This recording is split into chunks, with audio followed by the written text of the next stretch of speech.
চলতি বছর বৈরী আবহাওয়ার কারণে মাঠের যে ফসলি ধান সেটি গুছানো এবং বাড়িতে নিয়ে যাওয়ার কাজটি কিন্তু এই বছর কৃষকরা বেশ দুর্ভোগের মধ্যে পড়েছিলেন। আলহামদুলিল্লাহ, কয়েকদিনের বৈরী আবহাওয়া শেষে যখন যে খরতাপ, সেই খরতাপ আসাতে এখন কিন্তু স্বস্তির মধ্যেই কৃষিজীবী মানুষ তাদের উৎপাদিত ফসল মাঠ থেকে নিজ গৃহে নিতে শুরু করেছেন। আলহামদুলিল্লাহ, আমারও ফসলি ক্ষেতের ধান আজই বাড়িতে নেওয়া হচ্ছে। এখন 2টা বাজে, প্রায় দুপুর। এই 2টার দুপুরের মাঝে ধান নিয়ে যাওয়া হচ্ছে।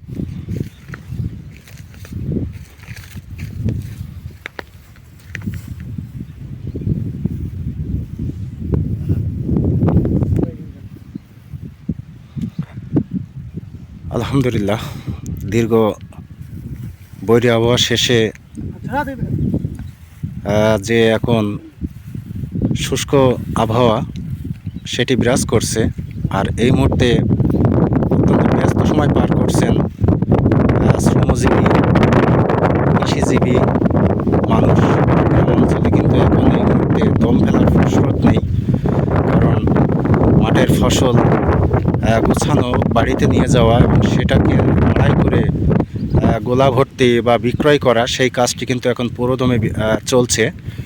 তেমনই দৃশ্য এখন দুপুর 2টা বাজে, এই মুহূর্তে সেই দৃশ্যটি আপনারা দেখছেন। ধন্যবাদ সবাইকে। আলহামদুলিল্লাহ, নিজ ফসলি জমির ধান আজ নিজ বাড়িতে নিয়ে যাওয়া হচ্ছে। সম্মানিত ভিউয়ার্স, আপনারা জানেন চলতি বছরের এই যে ধান কাটা বাঁধার মুহূর্তে যে বৈরী আবহাওয়া, ঝড় বৃষ্টি প্রতিনিয়ত চলছিল, যার কারণে কৃষিজীবী মানুষ তারা তাদের কাজ, মাঠের কাজ কিন্তু ঠিকমতো করতে পারছিলেন না। তো সেই বৈরী আবহাওয়াটা কেটে যে এখন যে তপ্ত রোদ, শুষ্ক আবহাওয়া সেটি বিরাজমান।